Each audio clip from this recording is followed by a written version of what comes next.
diz assim: mas agora abandonem todas estas coisas: ira, indignação, maldade, maledicência e linguagem indecente no falar.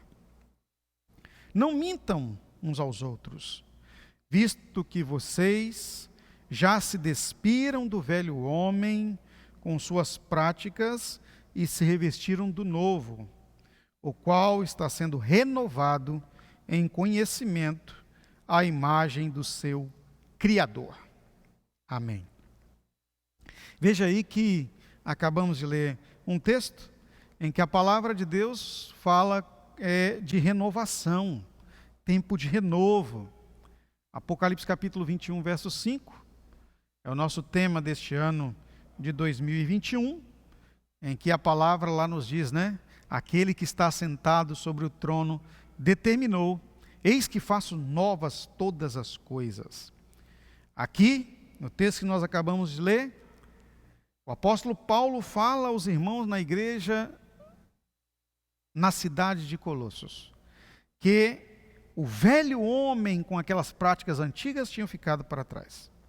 Agora estavam eles renovados, preparados para avançar no conhecimento do Senhor Deus e ainda forjados à imagem de Cristo, o Criador. Veja que uma vez que alcançamos por meio da fé o recobrar da nossa imagem de filho de Deus, da imagem de Deus que nós tínhamos antes da queda no pecado, nós estamos leves, somos motivados, somos movidos por Deus, impulsionados para fazer discípulos, para cuidar bem das pessoas, para avançar então no reino de Deus. Então, algumas coisas acontecem conosco quando nós somos alcançados por este renovo. E eu quero detalhar aqui pelo menos 3 coisas que são muito importantes para que nós continuemos a avançar como liderança. O primeiro deles é que o que ocorre conosco é que nós perdemos aquela autodependência, autoindependência, ou seja, nós nos tornamos dependentes de Deus, nós deixamos o nosso ego bem crucificado na cruz com Cristo e ressuscitamos agora filhos de Deus dependentes. Então, é o reconhecimento da dependência de Deus que acontece conosco quando passamos pelo renovo de Deus e aí então passamos a estar movidos pelo Espírito Santo para avançar.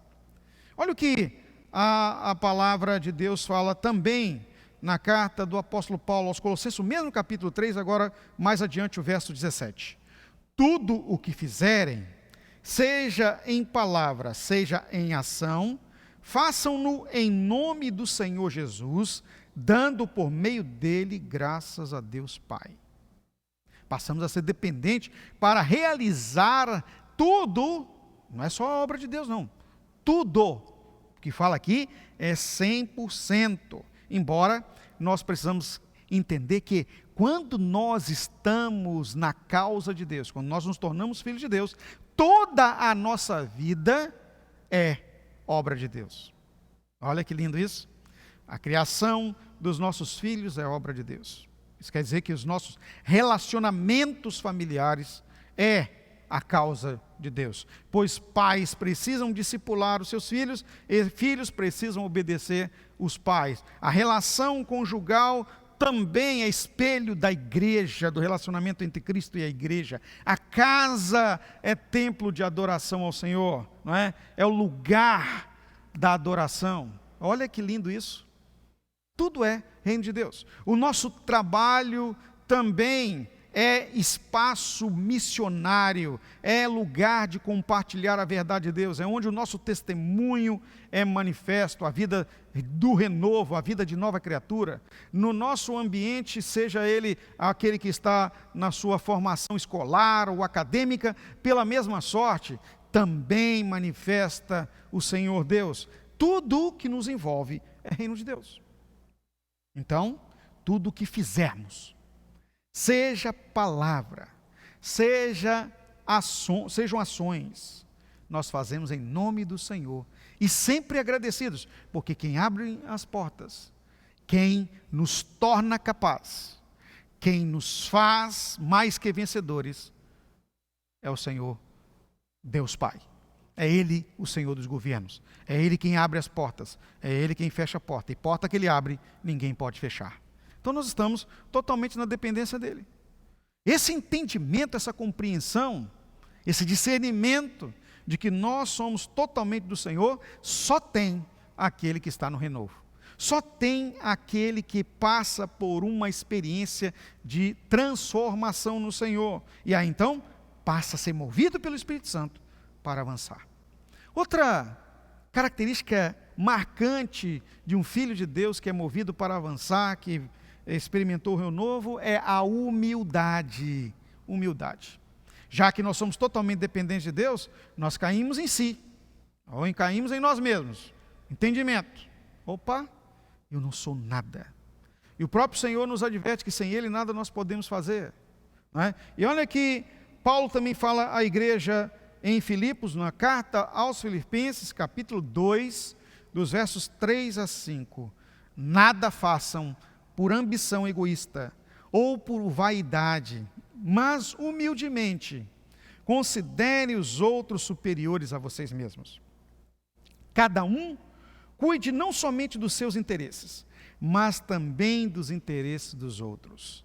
Seja a atitude de vocês a mesma de Cristo Jesus. Filipenses capítulo 2, dos versos 3 a 5. Nada façam por ambição egoísta ou por vaidade, mas humildemente, ou seja, mas com humildade. A característica do Filho de Deus que experimentou uma transformação no Espírito, que está renovado no Senhor, Deus determinou sobre ele novas coisas, é a humildade.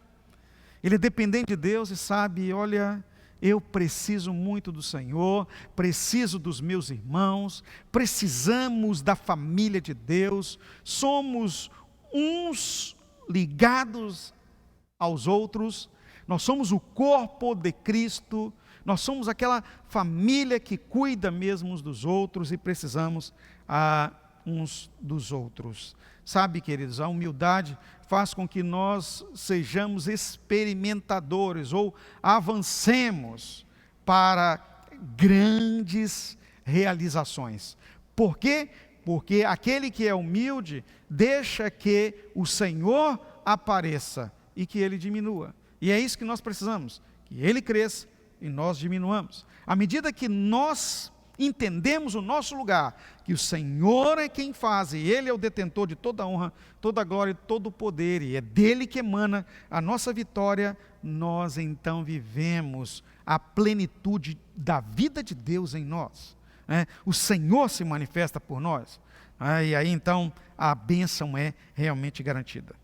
A terceira que eu quero compartilhar aqui é equilíbrio. Equilíbrio. Olha, essa é a mais elevada de todas as características que eu considero aqui. Equilíbrio.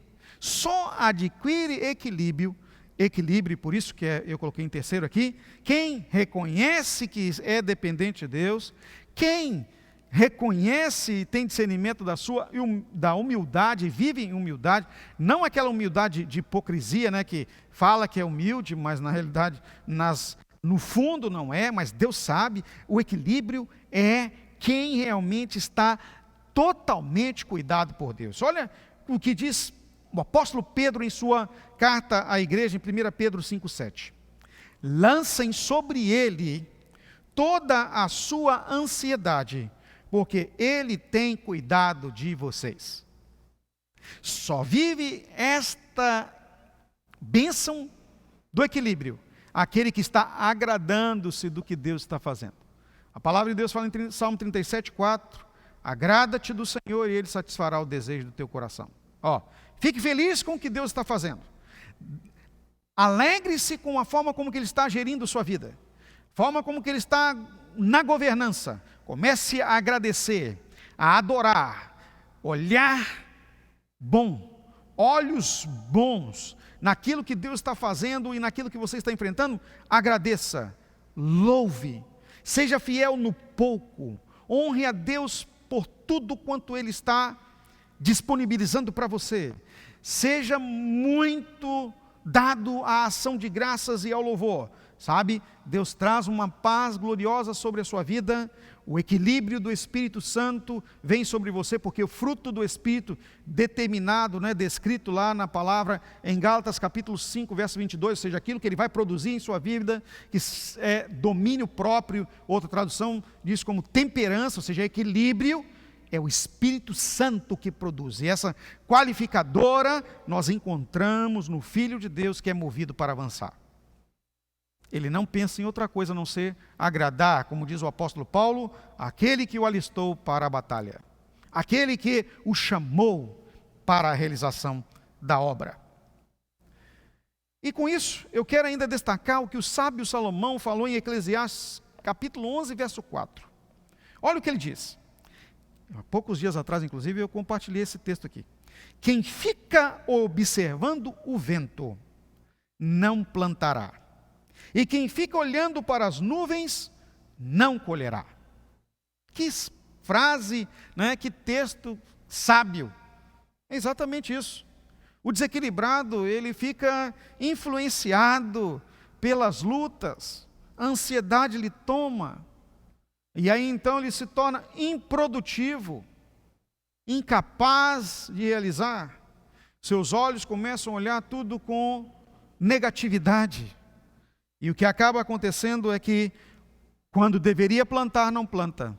Quando deveria trabalhar, não trabalha. Ou seja, no reino de Deus, quando deveria servir, não serve.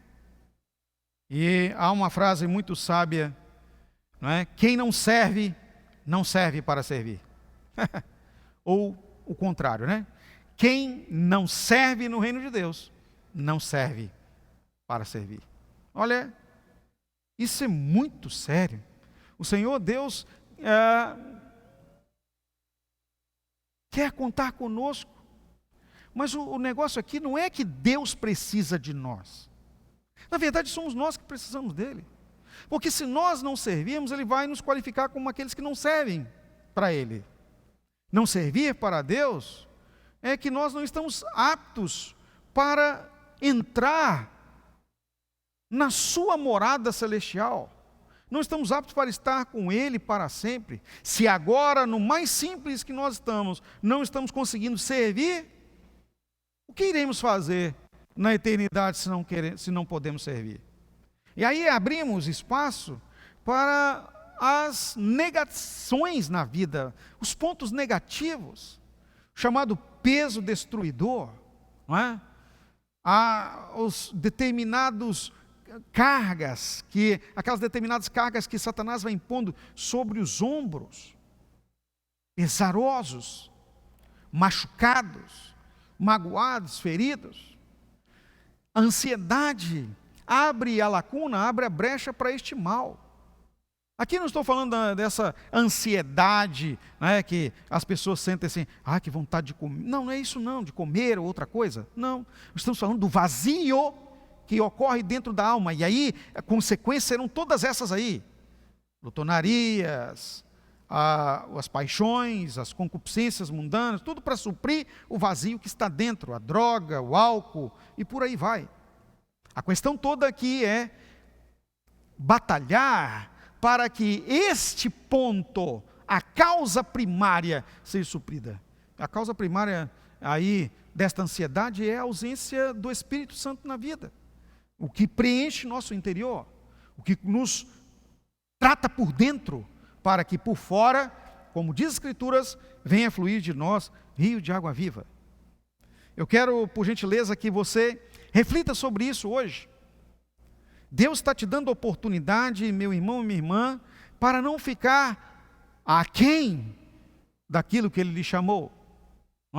Esses tempos penosos, como nós estamos sabendo, são tempos de oportunidades para aproveitarmos o melhor de Deus em nossa vida e deixar que o Espírito Santo nos mova para avançarmos. Reconhecimento da dependência de Deus, humildade, para nos curvar perante Ele, humilharmos-nos perante a poderosa mão de Deus, pois a seu tempo, como diz as Escrituras, Ele vai nos exaltar, ou seja, vai nos colocar no lugar que nos é devido, como filhos de Deus. É o que Deus quer para nós e o que Ele está trabalhando para fazer. E por fim, deixar que o Espírito Santo produza o fruto do equilíbrio em nós. E aí nós vamos usufruir, vamos experimentar a mais gloriosa vitória na nossa caminhada como liderança em Geavites, liderança familiar, nas nossas carreiras profissional, em nosso lugar de pai ou mãe, ou de estudantes, empreendedores. Deus tem para você o melhor. E à medida que você está vivenciando isso, sabe, creia, você vai avançar e vai vencer e vai experimentar uma vida de mais que vencedor. Deus prospere essa palavra na sua vida, no nome de Jesus. Eu quero, por gentileza, agora pedir a você que está me acompanhando a pegar a caixinha de sonhos do seu grupo de afinidade. Nós temos aí também na tela para você poder efetuar a sua adoração ao Senhor com os dízimos e as ofertas. Não perca a oportunidade de ser um adorador também nesta área. E imagina você que quanto mais você é fiel ao Senhor, fiel no pouco mesmo, fiel no seu dízimo, mesmo que seja pouco, adorando a Deus em gratidão, em alegria, para festejar, dar graças a Deus pelo que Ele está colocando nas suas mãos, sabe? Ele vai te levar à prosperidade, pois o Senhor é que garante isso. Ele é Deus abençoador. Então nós vamos orar para que essas bênçãos continuem sendo ativas em sua vida e que você venha ser movido para avançar no reino de Deus, no nome de Jesus. Oremos. Pai, eu quero te agradecer pelo privilégio que tivemos aqui de compartilhar a palavra no Líderes de Vitória dessa noite. Louvo ao Senhor, ó Deus, por tocar aos nossos corações, por nos dar uma palavra de vida pautada nas Escrituras. Senhor, nós precisamos mesmo ser dependentes do Senhor. Precisamos, ó Deus, nos curvar e vivenciar a humildade em perceber e reconhecer que é o Senhor, que é Deus em nossa vida, largar de lado o nosso egoísmo. E por fim, Senhor, deixar que Teu Espírito promova, que Ele frutifique o equilíbrio, o domínio próprio, a temperança em nós, ó Deus, para que venhamos mais e melhor servir e também, ó Deus, avançar na Tua causa. Prospera a vida financeira dos Teus filhos, atenta, Senhor, para os pedidos de oração e movimenta também, ó Deus, a nossa vida para que tenhamos o ânimo, ó Deus, para ir mais além e conquistar pessoas para o Senhor. Nós oramos agradecidos a Ti pela palavra, no nome de Jesus. Amém.